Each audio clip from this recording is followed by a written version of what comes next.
ಪುತ್ತೂರಿನ ಪ್ರೇಮ ವಂಚನೆ ಪ್ರಕರಣಕ್ಕೆ ಸಂಬಂಧಪಟ್ಟಂತೆ ಇದೀಗ ರಾಜಿ ಸಂಧಾನ ಪ್ರಕ್ರಿಯೆ ಆರಂಭ ಆಗಿದೆ. ಮಗು ಕರುಣಿಸಿ ಮದುವೆಯಾಗಲಿಕ್ಕೆ ನಿರಾಕರಿಸಿದ ಕೃಷ್ಣ ಜೆ ರಾವ್ ಪ್ರಕರಣದಲ್ಲಿ ಈಗ ರಾಜಿ ಸಂಧಾನ ಪ್ರಕ್ರಿಯೆ ಆರಂಭ ಆಗಿರುವಂಥದ್ದು. ರಾಜ್ಯ ಹೈಕೋರ್ಟ್ ನೇಮಿಸಿದ ಮಧ್ಯಸ್ಥಿಕೆ ವ್ಯವಸ್ಥೆಯಡಿ ಸಂಧಾನ ಕಾರ್ಯ ನಡೀತಾ ಇದೆ. ಎರಡು ಕಡೆಯವರನ್ನ ಒಟ್ಟಿಗೆ ಕೂರಿಸಿ ಸಂಧಾನ ಪ್ರಕ್ರಿಯೆ ಮಾಡುವಂಥದ್ದು. ರಾಜ್ಯ ಹೈಕೋರ್ಟ್ ನ್ಯಾಯವಾದಿ ಸುಶೀಲಾ ಅವರ ಮಧ್ಯಸ್ಥಿಕೆಯಲ್ಲಿ ಎರಡು ಕಡೆಯವರನ್ನು ಕೂಡ ಕೂರಿಸಿ ಸಂಧಾನ ಪ್ರಕ್ರಿಯೆಯ ಒಂದಷ್ಟು ಪ್ರಕ್ರಿಯೆಗಳು ನಡೆದಿದೆ. ಬೆಂಗಳೂರಿನ ಮಧ್ಯಸ್ಥಿಕಾ ಕೇಂದ್ರದಲ್ಲಿ ಉಭಯ ಕಡೆಯವರನ್ನು ಕೂರಿಸಿ ಅಭಿಪ್ರಾಯವನ್ನು ಕೇಳಲಾಗಿದೆ.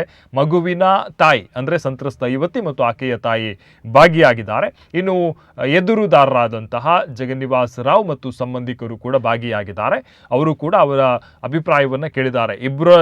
ಇಬ್ಬರನ್ನು ಕೂಡ ಕುಳ್ಳಿರಿಸಿ ಮಾತನಾಡುವಂಥ ಪ್ರಕ್ರಿಯೆ ಕೂಡ ಆಗಿದೆ. ಅದರ ಜೊತೆಗೆ ಆ ಬಳಿಕ ಒಂದೊಂದು ಭಾಗದವರನ್ನು, ಈಗ ಮಗುವಿನ ತಾಯಿ ಸಂತ್ರಸ್ತ ಯುವತಿ ಮತ್ತು ಆಕೆಯ ತಾಯಿಯನ್ನು ಕೂಡ ಕರೆದು ಅವರ ಅಭಿಪ್ರಾಯವನ್ನು, ಅದರ ಜೊತೆಗೆ ಜಗನ್ನಿವಾಸ ರಾವ್ ಮತ್ತು ಅವರು ಸಂಬಂಧಿಕರನ್ನು ಬಂದಿದ್ರು, ಅವರ ಅಭಿಪ್ರಾಯವನ್ನು ಕೂಡ ಪ್ರತ್ಯೇಕವಾಗಿ ಕುಳ್ಳಿರಿಸಿ ಮಾಹಿತಿಯನ್ನ ಕೇಳಿದ್ದಾರೆ. ಮತ್ತು ಸದ್ಯ ಇದರ ಒಂದು ಮುಂದಿನ ಪ್ರಕ್ರಿಯೆಯಾಗಿ ಅವರು ಏನು ಅಭಿಪ್ರಾಯ ಕೊಟ್ಟಿದ್ದಾರೆ, ಏನೆಲ್ಲ ಆಗಬಹುದು ಅನ್ನುವಂತಹ ವಿಚಾರವನ್ನು ಕೂಡ ಹೈಕೋರ್ಟಿಗೆ ಪ್ರಮುಖವಾಗಿ ಸುಶೀಲಾ ಅವರು ಮಧ್ಯಸ್ಥಿಕೆ ವಹಿಸಿಕೊಂಡಿರುವಂತಹ ಹೈಕೋರ್ಟ್ನ ನ್ಯಾಯವಾದಿ ಸುಶೀಲಾ ಅವರು ಈ ವರದಿಯನ್ನು ಸಲ್ಲಿಸುವ ಸಾಧ್ಯತೆಗಳಿರುತ್ತೆ.